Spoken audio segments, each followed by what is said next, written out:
12/6/2025 மதிய நேரம் குஜராத் மாநிலம் அகமதாபாத்ல இந்திய விமான நிறுவனம் ஒன்று இந்திய அரசுக்கு சொந்தமானதா இருந்துச்சு. இப்போ இந்திய விமான நிறுவனமா இருக்கு. அந்த நிறுவனத்துல உள்ள ஒரு விமானம் போயிங் 787 ட்ரீம் லைனர். இந்த விமானம் விபத்துக்கு உள்ளாகி அதுல பயணித்த 242 பேர் உயிரிழந்ததாகவும் அந்த 242 பேரில் ஒரே ஒருவர் மட்டும் பிழைத்துள்ளதாகவும் தகவல் வந்திருக்கு. அப்படின்னா 241 பேர் இறந்திருக்காங்க. அப்போ ஒரே ஒருவர் மட்டும் தான் பிழைச்சிருக்காரு. அதனுடைய ஒரு அப்டேட் வந்திருக்கு. அது என்னன்னு பாத்துடலாம். அதே மாதிரி விமான விபத்து எப்படி நடந்துச்சு அப்படிங்கிற செய்திகளும் வந்திருக்கு. அதையும் பார்த்துடலாம். அனைவருக்கும் வணக்கம். இது உலகம் ஒரு பொக்கிஷம் யூடியூப் சேனல்.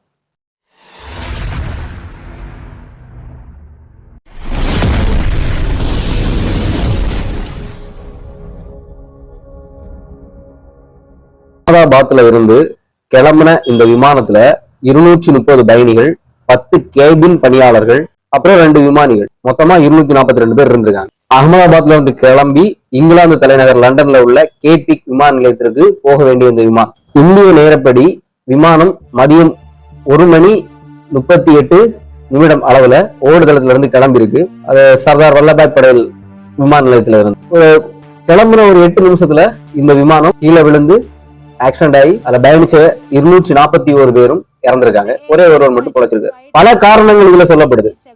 சில பைலட்ஸ் அவங்களுடைய கருத்துக்களை தெரிவிச்சிருக்காங்க.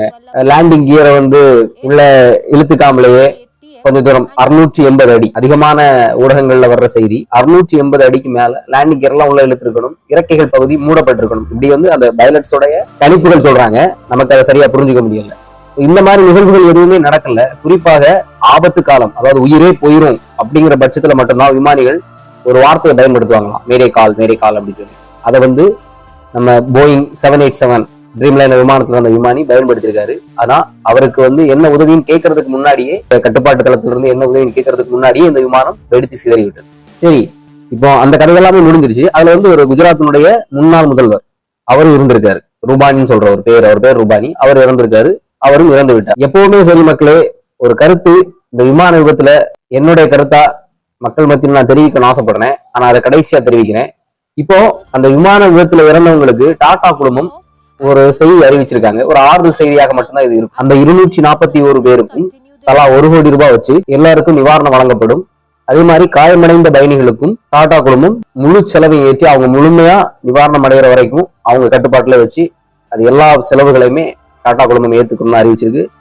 அது போக பக்கத்துல இருந்த டிஜி மருத்துவமனையின் டாக்டர்ஸ் எல்லாம் தங்குற அறைகள் இருந்த அந்த கட்டிடங்கள்ல தான் மேல விழுந்திருக்கு. ஸோ அதையும் முழுமையா கட்டி கொடுத்துருவோம் அப்படின்னு சொல்லி டாடா குழுமம் அறிவிச்சிருக்கு. இதுக்கு முக்கிய காரணம் என்னன்னா, டாடா கிட்ட 70% மேற்பட்ட பங்குகளும் ஒரு 20% மேல சிங்கப்பூர் ஏர்லைன்ஸ் கிட்டையும் பங்கு இருக்கு. ஸோ அதனால 2 பேருமே அக்ரிமெண்ட்ல இந்த அறிவிப்பை வெளியிட்டு இருக்காங்க. இந்த விமான விபத்துல நான் சொல்ல வந்த கருத்தை நான் இப்போ உங்களுக்கு சொல்ல வர்றேன். இந்த விமான விபத்தை பொறுத்த வரைக்கும் ஒரு 100 விபத்து நடக்குதுன்னா, அதுல நான் ஒரு 10 விபத்து எடுத்துக்கோமே, ஒரு 10 விபத்து நடக்குதுன்னா அதுல 9 விபத்துக்கள் பிளான் பண்ணி பண்றதுதான். நீங்க என்ன நினைச்சாலும் சரி, என்ன திட்டாலும் சரி, டேய் இதெல்லாம் ஒரு குழப்பம் அப்படி நீங்க என்ன வேணாலும் சொல்லிட்டு போங்க, எனக்கு அதை பத்தி கவலையே கிடையாது. பட் ஒரு 10 விபத்து நடக்குதுன்னா அதுல 9 விபத்து பிளான் பண்ணது. ஏதாவது ஒரு விபத்து மட்டும்தான் அன்பார்ச்சுனேட்லி, அதுவும் நடக்க ரேர் தான், நடக்கிறதுக்கு வாய்ப்புகள் ரொம்ப குறைவு. ஏன்னா விமானத்துல பயணம் செய்யும் போது அது ஒரு வித்தியாசமான உணர்வு. நமக்கு தெரியும், நம்ம ஒவ்வொருத்தரும் அதை பயணிக்கும் போதுதான் நம்ம அதை பத்தி தெரிஞ்சுக்குவோம். ஸோ அந்த நடக்கிற விபத்துகள்ல, நடக்கிற 10 விபத்துகள்ல 9 விபத்துகள் கண்டிப்பா பிளான் தான். என்கிட்ட கேட்டா இந்த விமான விபத்து பிளானா கூட இருக்கலாம் அப்படின்னு தான் சொல்லுவேன். ஏன்னா நான் நிறைய விஷயங்களை ஓப்பனா சொல்லும் போது இதுக்கு முன்னாடி இதே நேம்ல இருந்த என்னோட சேனல்ல ஃபுல்லா முடக்கிட்டாங்க, ரிமூவே பண்ணிட்டாங்க யூடியூப் சேனல்ல. அதனால நிறைய விஷயங்களை பேசுறதுக்கு இங்க நான் தயக்கம் காட்டுகின்றேன். இதுக்கு முன்னாடி போட்டிருந்த ஒரு வீடியோல ஒருத்தர் கருத்து தெரிவிச்சிருந்தாரு. அந்த கருத்தை அவர் ஓப்பனா தெரிவிச்சிருக்க கூடாது.